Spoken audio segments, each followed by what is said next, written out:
Hey kids, this is JJ again.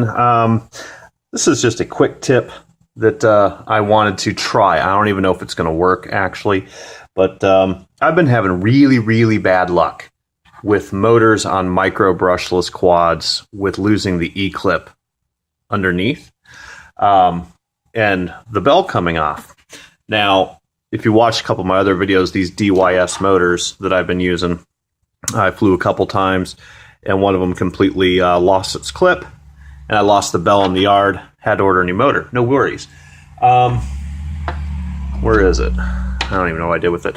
And then I replaced it, and I kid you not, 2 flights later, the exact same motor did it on the same side. It's just dumb luck. But this one, I didn't crash. It just popped out. I don't know if you can see this. And even the bearing came out when I took it apart. I still have the bell for this one. I did not lose the bell. So when it crashed, it just looked kind of funny, and I lifted up on it, and that E-clip was gone, and so was the bearing. Really interesting. So I wanted to come up with a way, and I know a lot of people, it's not just DYS, but a lot of these micros, because these clips are so flippin' tiny. I don't know if this is going to focus on there or not. That I know a lot of people have this problem, so I wanted to come up with a solution. So here it is, and we're going to try this. What I did was I took clear silicone RTV, and I basically squeezed it into the center holes. You see that there? On all of them, okay? Now, I did this with 2 different quads, my fly egg and this one. It works. Basically, my theory is that it's enough to keep the bearing in there and the E-clip in there if it does come loose. But actually, I think it'll prevent it from coming loose because it's going to compress it in there. Not compress it, but kind of solidify or gel it. It'll keep the vibrations from spinning it out. And it'll keep your bearing. So worst case, if it does pop out, you still have your components inside. The silicone gel or the silicone rubber will keep them in. The only drawback is, and this one didn't do it as badly, is I ended up getting a little bit of tension on one of the motors. This one right here, it's a little thick. So what I mean by that is I can feel a little bit of resistance in it comparatively to these. Actually, these 2 feel okay, and these 2 are kind of iffy. So what I'm going to do, and my fly egg is actually worse. There's a lot of tension in there. So what I'm going to do is take my Dremel tool with a keyless chuck, and I'm going to spin these with the Dremel to heat up to basically break it loose. So not making any promises on this. This might be, it's going to be hard to do with one hand. It may work, it may not. Doesn't matter which way you spin it, really, because you're just trying to break that up.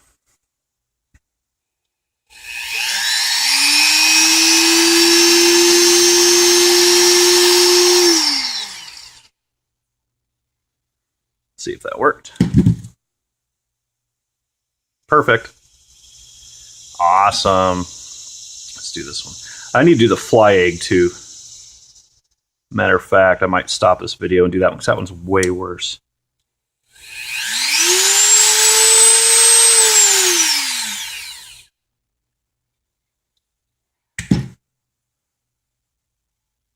I think so, but this one wasn't really that bad. So I'm gonna go get my fly egg, pop the props off of it, and come back, and we'll try it with that one just to make sure. I don't want to recommend people do this and have it screw up their motors. So be back in 30 seconds.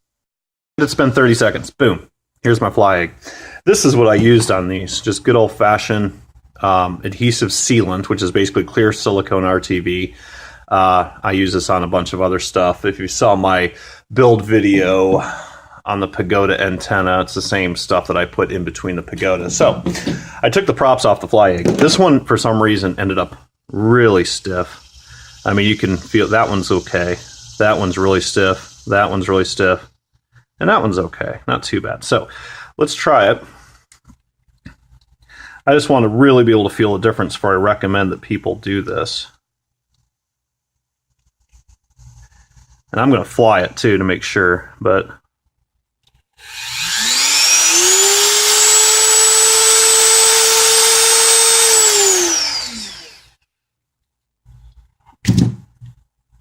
better. Might have to go a little bit more. I mean, these are 7,500 RPM motors, so.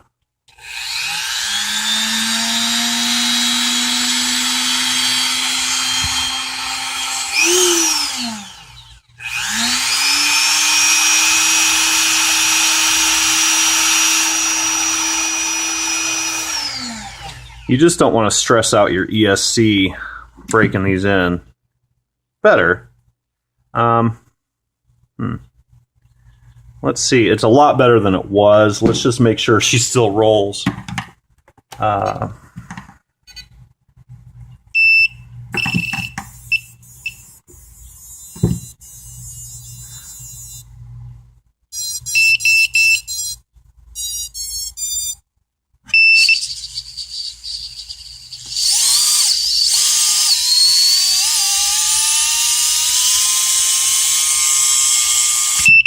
All right. Well, I think it'll work fine because these motors get pretty warm anyway. But what I did was I basically loosened that up, and I think, yeah, see, they're warm already. One good flight, and I would maybe just take it easy. I think these will loosen right up back to where they were because basically all you're doing is just sealing this in. And since that built a solid body around that E-clip, it's not going to come out anymore. And the nice thing is when you go to take off, I mean, if you've ever dealt with silicone RTV before, it's very basic stuff. You take these screws out, you pull that motor off, you'll be able to peel it right off. It's not a big deal. Maybe on the next one that I do, let's see, make sure these are all, they don't feel too bad. The next one that I try this with, I'm going to take probably a little bit of WD-40, maybe oil just that E-clip area and then put the stuff in. That way it doesn't stick to the shaft. But realistically, they all feel pretty much the same. So I think that worked out. I am going to fly this. I'm going to fly a few batteries through it and really punch the shit out of it, make sure it works. And then I'll put a follow-up on this video just so you know if it worked or if it didn't. So, but I need some kind of a solution because I've had that happen to 2 motors pretty much in a row with those clips popping off, and I've seen other people have the same problem. So not only can you lose your clip, which is a pain in the ass, but I lost a bearing on that last one, and God only knows where that went. So I'll have to rebuild that motor. But anyway, until then, keep the shiny side up, and I hope this helps people. I will hopefully get a follow-up video to this later on today. I'll get some flights in. So take care. Bye-bye.